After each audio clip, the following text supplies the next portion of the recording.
What's going on, everybody? It's Warren, and welcome back to the Cosmic Wonder, where we talk all things Marvel and everything related to the Marvel Cinematic Universe, or I should probably start saying multiverse. Because Spider-Man No Way Home and Doctor Strange in the Multiverse of Madness are going to really start to blow things up multiverse-wise. I mean, obviously, it's called Multiverse of Madness, but just what are we in for in the future? If you are thinking that Marvel is going to be the same, they are not, and in a very, very good way. They're changing things up in a great way, and the scale of which they're doing their movies now has been heightened. The bar has been raised, and movies like The Eternals, Shang Chi, Spider-Man No Way Home, Multiverse of Madness, these are all going to be huge films, and then we're going to have the Disney Plus series kind of be the ones that are a little bit more toned down, although Wandavision and Loki were pretty up there as well. And of course, with all of this happening, everybody has been wondering about all of these new characters that are going to be introduced in the Marvel Cinematic Universe in Phase 4, Phase 5, and beyond. And today I have for you a list of 10 heroes rumored to be coming to the MCU. Some of them you've definitely heard by now, and some of them you have definitely hoped for. But these in particular are backed by a decent source. So let's dive into this, and if you're new, be sure to subscribe and hit the notification bell so you don't miss out on any of the latest videos. Like I said, a lot of these have been rumored, but these 10 in particular have been talked about by the Twitter account Main Middleman, and since Wandavision, this account has been pretty dang accurate in leaking things ahead of time. It was particularly accurate in certain scenes that were in WandaVision. So all of these heroes this account has said are most likely coming to the MCU sooner rather than later. And the first one that I want to start off with is Captain Britain, because I think that the way the MCU is going right now with the next upcoming films, this just makes perfect sense. This makes perfect sense because Brian Braddock, aka Captain Britain, is actually part of a larger multiversal team of Captain Britons called the Captain Britain Corps.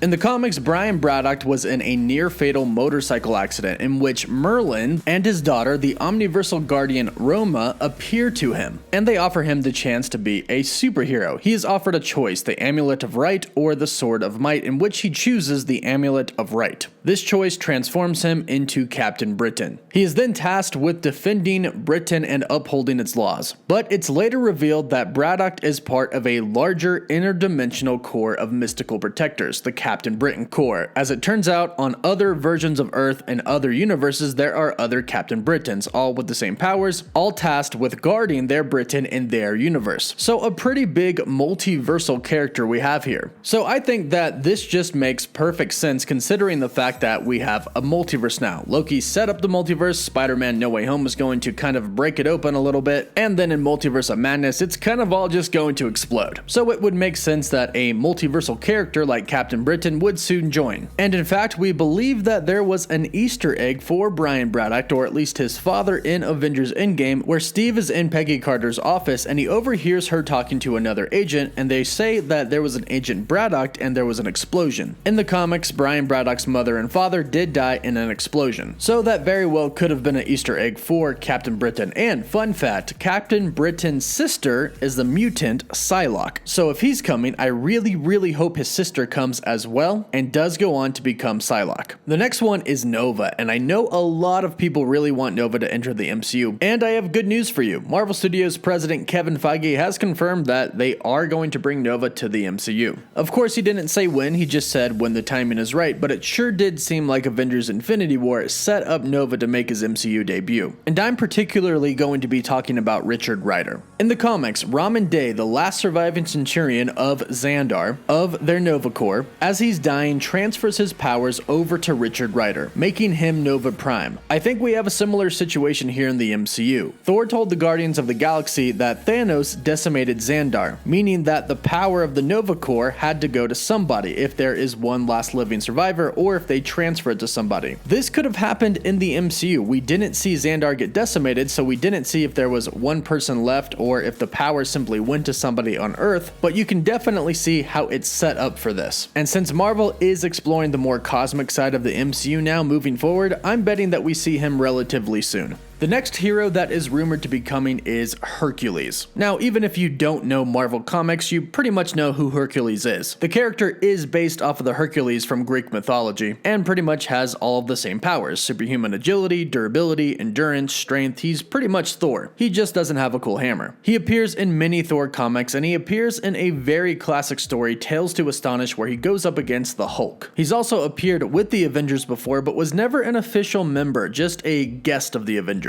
Considering that he was pretty prominent in some Thor comics, I wouldn't be surprised if Thor Love and Thunder showed us a little bit of him. But that's just a thought on my part, and no way is that a confirmation. Another character that is rumored to be coming is Rick Jones. And this is a rather interesting one, but it actually makes sense considering the fact that we're going to be getting a She-Hulk series in which Bruce Banner is going to be a part of. In the comics, Rick Jones is kind of why Bruce Banner became the Hulk. Long story short, Rick Jones accepted a dare to go out to a bomb testing site in New Mexico where Bruce Banner would be testing a bomb, in which he goes out onto the site and saves Rick by pushing him into a protective trench, but Bruce ends up absorbing the gamma rays and transforms into the Hulk. Rick Jones, feeling extremely guilty over the incident, leads him to stay close to him. Rick actually formed the Teen Brigade, which led to the origin of the Avengers. Rick would go on to have weird run-ins with Captain Marvel, Genesis Vell, and would later go on to become A-Bomb, a Hulk Abomination hybrid type thing. So it'll be interesting to see his story in the MCU, especially since we didn't get a Bruce Banner Hulk origin story in the MCU. Perhaps Rick Jones has been there the entire time, but is now only coming to the spotlight. And speaking of the Hulk, here's another character rumored to be coming to the MCU that actually could replace the Hulk: Amadeus Cho. Amadeus Cho is South Korean, and he is insanely smart. He's actually dubbed the 7th most intelligent man in the world. Due to this fact, his family was tragically killed, and he went on the run for a while until he eventually met Bruce Banner, who protected him. Eventually, Bruce Banner got stuck with a dangerous amount of a new type of radiation. The threat was this could cause the Hulk to melt down and kill a ton of people, so Amadeus assisted him. Using special nanites, he absorbed the Hulk's power, in which he himself then became the Hulk. And he actually kind of prided himself on being a better and smarter Hulk, being able to control his Hulk persona a little bit more. However, that would only remain true for a little bit.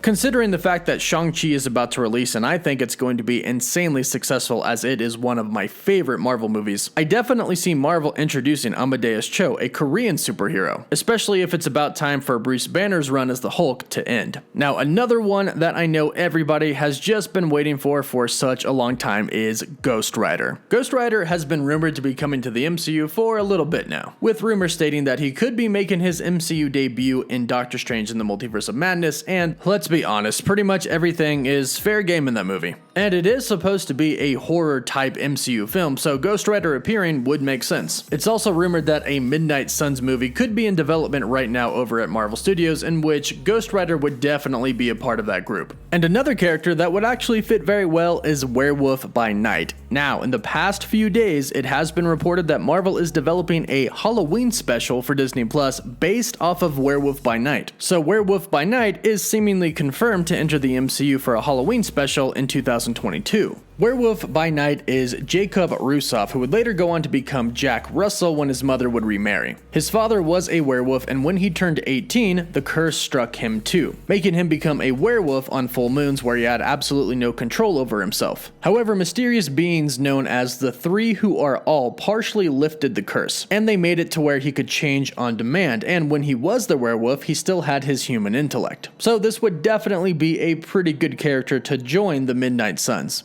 Then we have another very interesting character rumored to be coming to the MCU, and that is Khazar. Khazar has a very interesting story. His father actually discovered antimetal, which was later determined to be an isotope of vibranium, and his father discovered this in a hidden jungle in Antarctica known as the Savage Land. His mother died, and him and his father would go on to the Savage Land, where his father would end up being killed. The man-apes were about to kill him as well, but then they were attacked by Zabu, the last of its species of a saber-toothed tiger. tiger. Zabu then took him in, and Khazar was raised by a saber-toothed tiger. But what is really interesting is that the X-Men actually go looking for Khazar because they believe him to have mutant powers. When the X-Men get there, some of them end up getting captured by the Man-Apes, in which Khazar and Zabu end up helping free them. From there, he would go on to be an ally of the X-Men, Spider-Man, and Daredevil, and plenty more. So I would really be curious to see what type of storyline they have for Khazar in the MCU. But another character that is rumored to come actually does have a connection with Khazar, and that is Dr. Theodore Salas. Dr. Ted Salas was essentially trying to create the Super Soldier Serum 2.0. However, his wife would betray him and AIM would attack him, and in an attempt to get away and save himself, he injected himself with a serum. That, combined with the mystical powers of the swamp, turned him into Man-Thing. Not knowing is Hulkling. Teddy Ruffus, aka Hulkling, is a Kree-Skrull hybrid. His father was actually Captain Marvel, a Kree, and his mother was a Skrull, Princess Anel. Now Teddy is actually super powerful because he got the best of both worlds, the Kree and the Skrull. And due to this, he has insane strength and he can shapeshift. And this will definitely be a super cool character for the young Avengers to have on their team. So those are 10 new characters rumored to come to the MCU sooner than later.